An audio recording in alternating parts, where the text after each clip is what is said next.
एक मिट्टी का बहुत बड़ा ऊंचा सा टीला था और उसके ऊपर एक बाज का घोंसला था।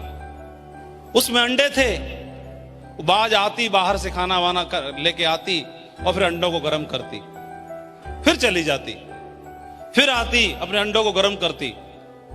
और एक दिन वो बाज खाना लेने के लिए गई थी तो उसी में से एक अंडे से एक बच्चा बाहर निकला और निकलने के बाद हलचल करने लगा।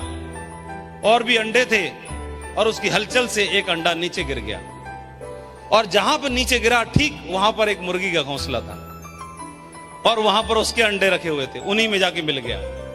मुर्गी का भी यही काम था जो बाज का था। वो भी आई और वो भी अपने अंडों को गर्म करती और उसने ध्यान ही नहीं दिया, नोटिस ही नहीं किया। बगैर नोटिस किए वो सारे अंडों को वो भी गर्म करने लगी और उन अंडों में बाज का अंडा भी गर्म होने लगा। गर्म होते होते धीमे धीमे हर अंडे से बच्चे निकले तो बाज के अंडे में से भी बच्चा निकला। और मुर्गी ने तो नोटिस ही नहीं किया, उसको तो लगा सारे ही मेरे बच्चे हैं और हर बच्चे को केयर करने लगी, हर बच्चे का पालन पोषण करने लगी, हर बच्चे को दाना लेके आती, खिलाती, हर बच्चे को चलना उड़ना सिखाती, हर बच्चे को उठना सिखाती, जीवन जीना सिखाती। और ऐसे ही क्रम चल रहा था। और उसी में मुर्गी के बच्चों में वही एक बाज का बच्चा भी था। उन्हीं की तरह चलता, उन्हीं की तरह कुकड़ कू करता, उन्हीं की तरह आगे बढ़ने का प्रयास करता और सारा कुछ कर रहा था। बच्चे घूम रहे हैं, अचानक से उन्होंने आसमान में कोई पक्षी उड़ते देखे और माँ के पास आए, मुर्गी के पास, बोले माँ ये कोई तो है जो आसमान में इतनी ऊंचाई भर रहा है, ये है कौन? उसने बताया बच्चे ये तो बाज हैं, इनको ईश्वर ने बहुत ही शक्तिशाली बनाया है, यही लोग आसमान की यात्रा कर सकते हैं, यही लोग आसमान में इतने ऊंचे उड़ सकते हैं। हम तो मुर्गी हैं, हम तो कुकड़ कू करने के लिए पैदा हुए हैं, हम जितना कर सकते हैं उतना कर रहे हैं, बस यही हमारा काम है। बोले अच्छा माँ। अब उन्हीं में फिर दूसरे दिन की यात्रा, दूसरे दिन दाना चुगने के लिए मुर्गी के बच्चे निकले। उन्हीं मुर्गी के बच्चों में बाज का बच्चा भी था, क्योंकि वो तो मुर्गी को ही अपनी माँ समझता था, क्योंकि जब उसने आंखें खोली तो मुर्गी को ही अपनी माँ के रूप में पाया। और जब वो देखा कि जो बाज के बच्चे थे और बाज थे एक ऊंचे टीले पे से और क्या डाइव मार रहे थे और वहां से टेक ऑफ कर रहे थे, तो उसने उड़ते हुए ऐसे टेक ऑफ करते हुए देखा।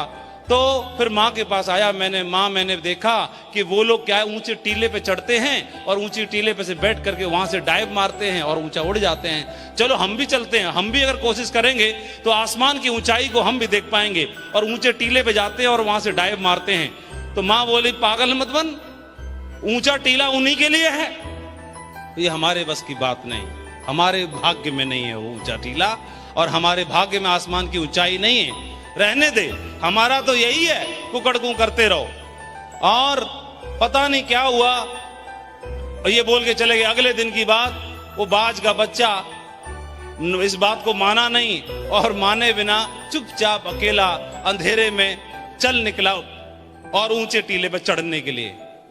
और चढ़ते चढ़ते ऊंचे टीले पे चढ़ गया और चढ़ने के बाद और उसने वहां से ऊंचे टीले पे चढ़ के डाइव मारा और सचमुच में वो उड़ने लगा।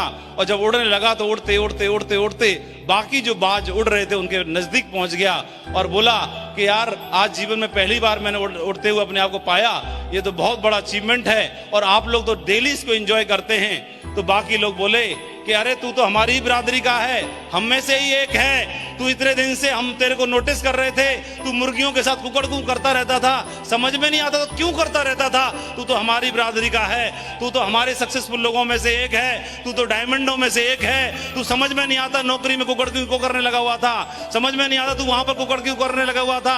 अरे तू हमारे ही खानदान का है भाई, डायमंड बनने के वाले खानदान का है और तू बन सकता है।